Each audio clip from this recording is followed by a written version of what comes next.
mga kuni for today's vlog nga guys, tuturuan ko naman sa inyo yung bagong update ni Messenger kung saan pwede nyong gawing background yung picture nyo kapag nag-chat kayo sa mga friends nyo or meron kayo kanyaring ka-chat, pwedeng gawin yung picture nyo na gawing background. So bago yan guys, is update muna natin yung Messenger if hindi pa siya naka-update. So para hindi tayo nahihirapan gamitin yung Messenger natin.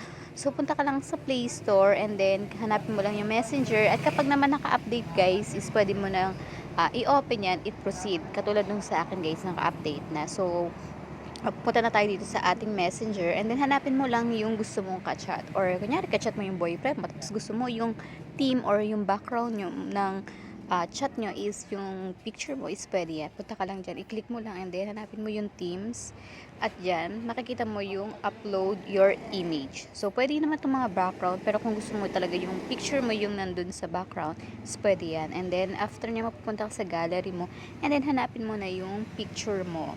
So, hanapin mo lang yung picture na gusto mong i-select para maging background picture ng Messenger mo. Ayan, hanapin lang natin. So, ang dami kong picture na magaganda, charis. So, yung hanapin ko dito, yung nakaupo ako sa floor. So, ayan, hanapin lang natin. So, napakadami nito.